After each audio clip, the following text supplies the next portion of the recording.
as we have heard from the previous speakers, the topic of climate change has already been mentioned. And climate change is, I think, the topic of the future and also of today because it concerns us as human beings and it has a strong impact on our environment and also on our cultural heritage. Yes, next slide, please. But I want to go a little bit back in history. It is now more than 150 years ago that the French scientist Jean-Baptiste Fourier has discovered the so-called greenhouse effect. At that time, he did not label it as greenhouse effect, but he discovered that the atmosphere of our globe is acting as an insulation panel. So that means it's already 100, more than 150 years ago that we know that the atmosphere and the gases which are contained in the atmosphere have an important impact on our climate. Next slide, please. And why do we know it still today? Thanks to the books, thanks to your work of keeping and preserving this valuable cultural heritage, the written cultural heritage. And here you can see his first article, which he published in 1824 about his findings about the greenhouse effect of our atmosphere. Next slide, please. But how long did it then take from first findings to policies? It is so important that also our political decision makers and know about the problems we have. And it was mentioned today also many times that it is a problem of budgets, and budgets are made by political decision makers. So that means we need to convince them that climate change has a dramatic effect also on our cultural heritage. And in 1896, it was Svante Arrhenius, whom you probably also know from other equations, who was the first to quantify. And at that time, he was still very happy that the climate was warming, that he thought that the fossil fuel burning will warm a little bit. But and he calculated that it will take a few centuries that we will see an increase of the global temperatures of 4 to 5 degrees. But we are now in 2021, not a few centuries later, after 1896, and we see all the warming he has predicted already in 1896. And how did we know that climate change has also an impact on cultural heritage? It was in 2003 when the European Commission had made its first call for a research proposal to study the impact of climate change on cultural heritage. And it took many more years since then that the European Commission took up the initiative with a mandate to establish the group, the EU OMC group, to see what are the impacts of climate change on cultural heritage. The next slide, please. Well, and we are very, very happy because in October this year, the Nobel Prize for Climate Research was awarded to three researchers. And one of them was Professor Klaus Hasselmann from the Max Planck Institute of Meteorology, who proved already in 1976 that the global warming we are seeing now is really caused by us human beings, by fossil fuel burning. And for this, he received the Nobel Prize.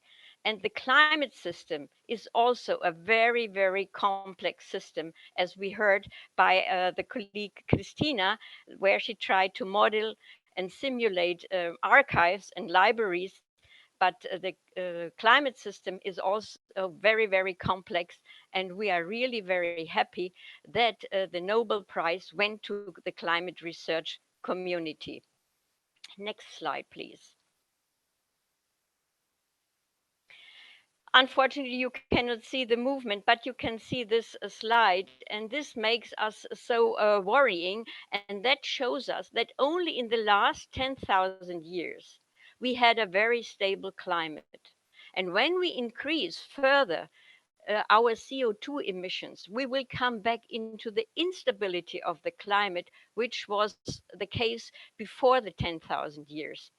And this has a dramatic effect on all of us, on our agriculture, on our food security. If farmers don't know that in summer there will be rain because the climate system is so unstable, we will not be able to produce our food security. Next slide, please. Yeah, and so we are very happy that the Council of the European Union has given the mandate to set up a EU group after the open method of coordination. Open method of coordination means that it is up to the member states whether they think this topic is important or not, that they are sending a delegate.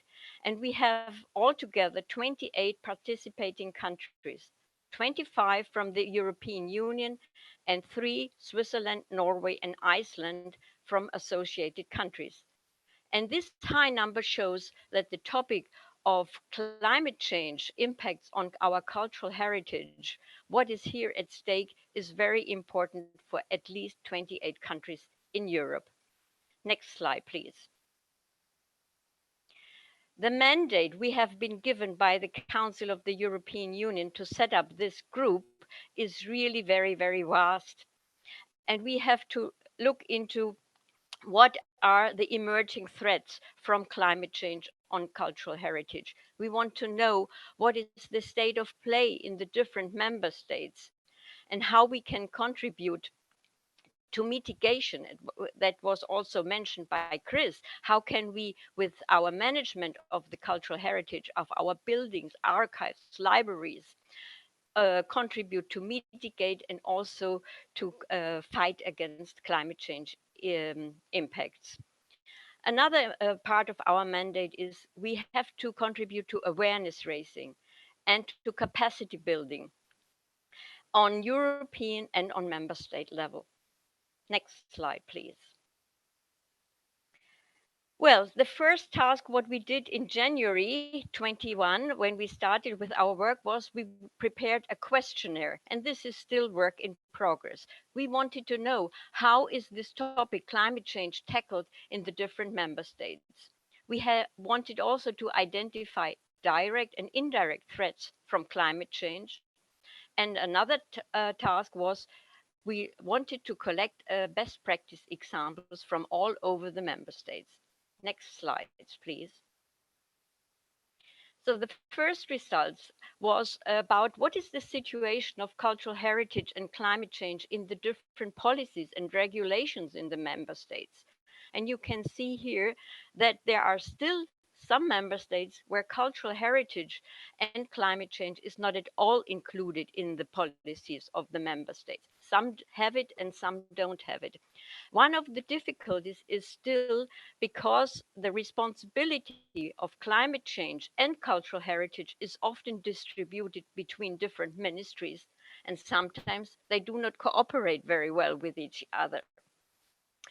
And there are some countries, for example, Greece, Cyprus, Italy, and northern countries, which have included in their climate change adaptation policies also the topic of cultural heritage. But for example, in Germany, this is not the case. Next slide, please.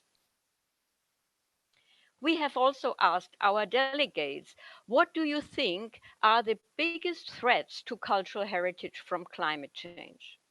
And I think it is no wonder that severe precipitation, what we have experienced this summer in Germany, in the Netherlands, in Belgium, has a dramatic effect on our buildings, but also on the collections which are stored inside. Also, long heat waves, then droughts, sea level rise, but also indirect threats, for example, socio-economic impacts have a strong impact on cultural heritage, because if we need the money to fight against the disasters, there is less money available for the preservation and management of our collections. But also gradual climate change has been mentioned, and also high and lower humidity, increase of pests, for example, which will play an important role also in the collections of books and in the archives. Next slide, please. And we ask, what is the risk potential by type of heritage? And also here it is quite evident that buildings and monuments, where you can see most importantly the effects of extreme climate events, for example, but also on cultural landscapes and historic gardens, because they are made up of plants and they are suffering from droughts and heavy precipitation. The movable heritage, for example, the books and also paintings and indoor collections, was considered less, but that goes back that we have less data available. And one big problem we have still in our group is, how do we get the information? Whom do we need to call? There is no central entry point where we can get this information very easily. We had to make various telephone calls, and we are working all in for this group next to our normal work. So that means that was quite very quite difficult to get all this information from all over Europe. Next slide, please. A very good success is that up to now, until November 21, we have been able to collect 60 case studies from around 80 of our member states, which are part of our EU OMC group. Unfortunately, so far, we have not received any best practice examples from a library or from an archive. Maybe this is something for you. And if you have good practice example from an archive, from a library, please send it to me or to your national delegate. Next slide, please. Yeah, here are some examples from our best practice collections. And here you can see that it is also worthwhile to invest into old buildings. Here is the example from Austria, where they have re reinstalled an old air well system for cooling passively, which was also that was also mentioned by Chris, that we have to invest into passive measures because they cost us no energy and we are not producing any further CO2. Another example was from the city of Bordeaux, where they have used urban planning regulations to adapt the historic buildings against severe heat waves. And they have also installed new green spaces and trees. This is what we know are also cooling in summer, because especially city centers are experiencing the heat island, especially heat island temperature raises, which are even higher than the normal temperature increase. Next slide, please. And here is a very important example from Norway. So green is not only a color; sustainable buildings already exist, and this is a very very big topic right now in Europe because of the Green Deal and the renovation wave. And here, this study showed clearly it is worthwhile to invest in the upgrading of old buildings instead of demolishing them and building zero energy houses, because only after 50 to 60 years a new building will be producing less CO2 than an upgraded old building. And this is a very important information also to our political decision makers, that we have to invest into upgrading our existing old buildings, because that means we are saving a lot of CO2 already, which is called gray energy embedded in the materials. Next slide, please. Well, coming back to research, climate change has an impact on the cultural heritage. It has a direct impact, for example, on the monuments and on historic buildings, because the envelope is directly affected by the outdoor climate, by the outdoor weather. But very important also for archives and libraries is the building interior. These are the changing indoor conditions. And the changing indoor conditions strongly are connected, of course, to the outdoor climate. Next slide, please. Well, the first research project dealing with the impact of climate change was this Noah's Ark project. They were dealing they were dealing with global climate models of a resolution of 250 by 250 kilometers, and they were investigating what is the impact of the changing climate on the outdoor heritage and on cultural landscapes. But more important for archives and libraries is what is happening inside the buildings, what is happening to the interior climate conditions. Next slide, please. And that was the topic in the next European project, the second European research project about climate change. It was called Climate for Culture. And, um, and here, for the first time, the team coupled high resolution regional climate models with a resolution of 10 by 10 kilometers, and they coupled it with a whole building simulation tool. And with this coupling of climate models and building simulation, we could predict the development of the indoor climate conditions, and also we could calculate the future energy demand. Next slide, please. Here you can see this was only, we have all the climate data for a moderate emission scenario for all over Europe, but this is, for example, the climate prediction until the near future, which started already in 2021 until 2050 for Germany. And here you can see clearly that even with a moderate emission scenario, we can see an increase in temperatures on more on the eastern parts of Germany. Next slide, please.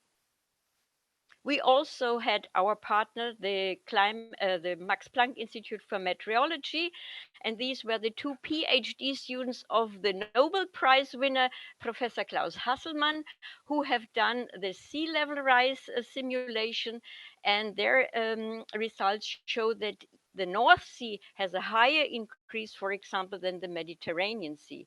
And especially the United Kingdom, but also Denmark, the Netherlands, Belgium, and Germany, we are having coastlines with the North Sea. That means if you have libraries and archives located to the coastline, you have to take precautions against the sea level rise. Next slide, please. I want to explain a little bit modeling of buildings. This is also a very complex task, like modeling of archives. And we started modeling of building components, and then we arrived at whole buildings. And we started with a little chapel, St. Margareta in Bavaria, and ended up at the end of our project. We could also model, for example, the Skokloster Castle in Sweden. Next slide, please. What kind of results can we get from whole building simulations? For example, we can get temperature, relative humidity, but also fluctuations of temperature and relative humidity. As it was mentioned by Chris, it is very important for the books and for the papers.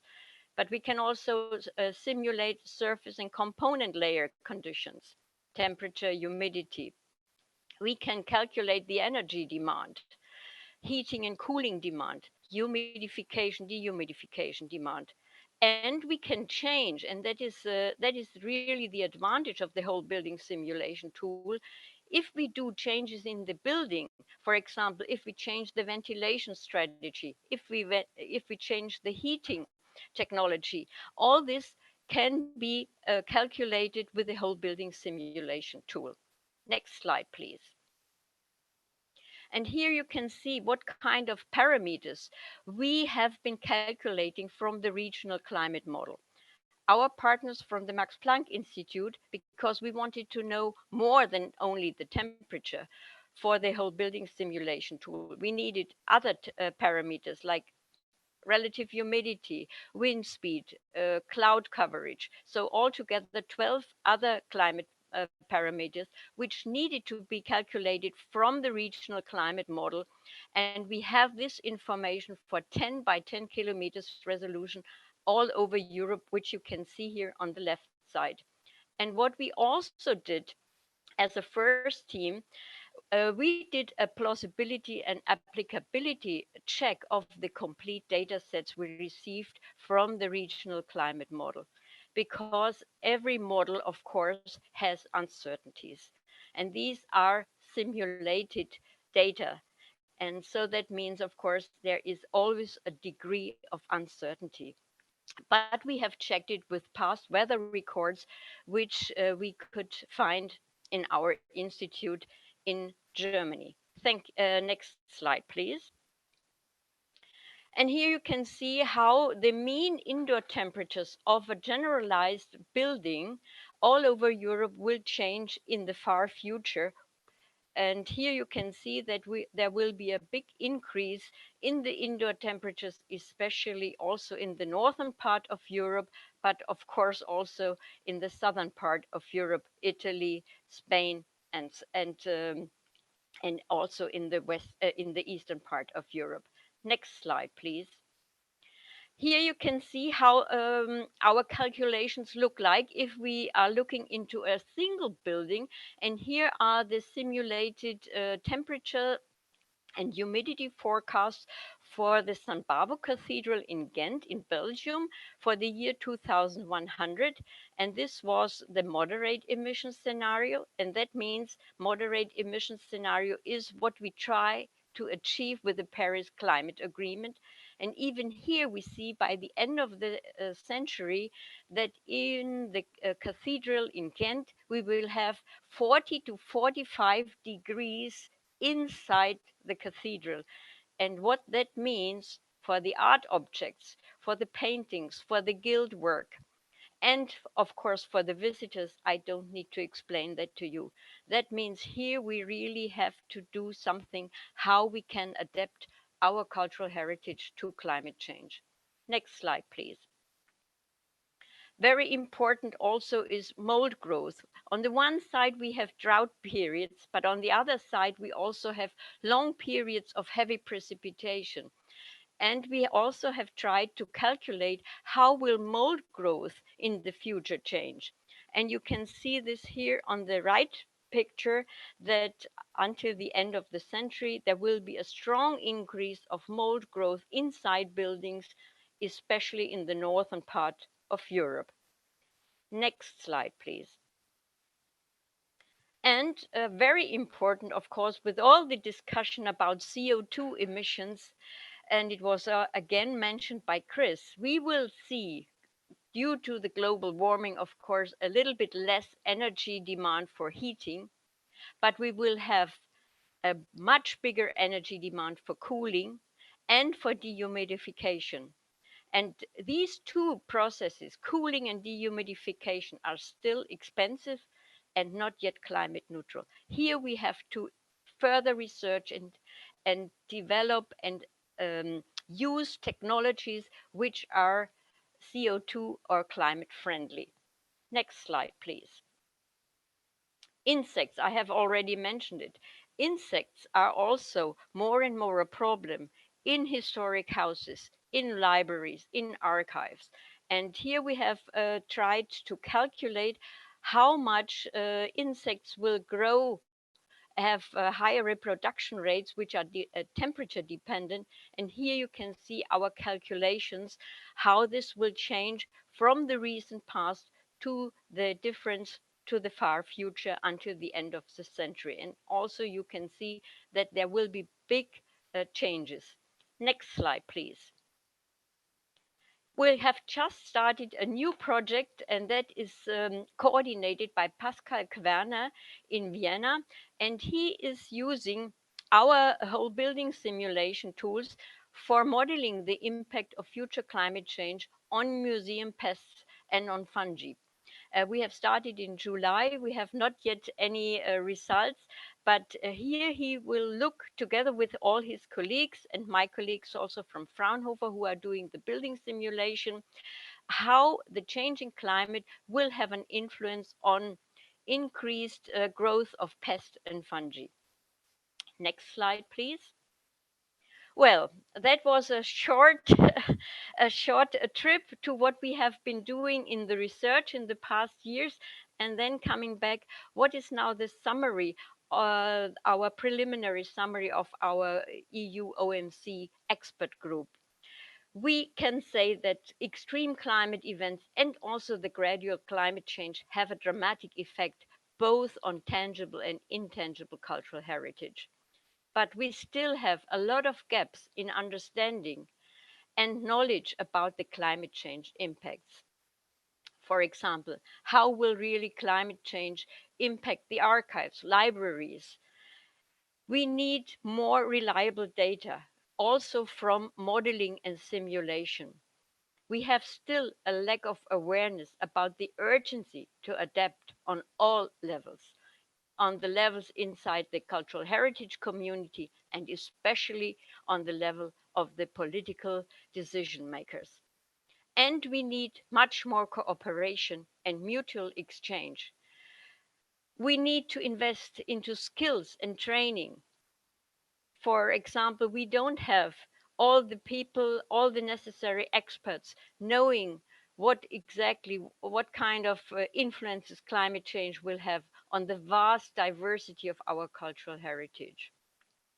And we need a common forum where we can contribute and collect all the necessary information of what we know already about climate change impacts, but also to see what kind of other best practice examples we have, and so that we can be inspired by these best practice examples.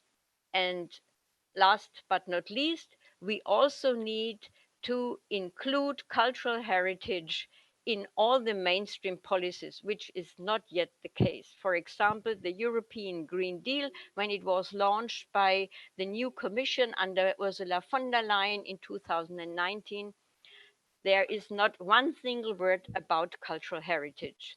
And also recently in the final communication of the COP26, cultural heritage was also not mentioned. So that still means we have a lot of work ahead of us, and we need to make our political decision makers aware what is at stake, what we need that we need to invest into the protection of our cultural heritage, and especially into the protection of books and libraries and archives. I want to conclude. Next slide, please. And to quote Anthony Durr with his famous book, "It is a love letter to libraries and to books." And this book he dedicated to the librarians then, now, and in the years to come, because you are the stewards of our memory. And if the books are lost, if the libraries are lost, we are losing our memory. We are becoming Alzheimer patients, and we cannot orientate ourselves into the future. Thank you very much for all your work you are doing. We are fighting together, and we try that cultural heritage will be on the top level agenda of our political decision makers for our next meeting. Thank you very much.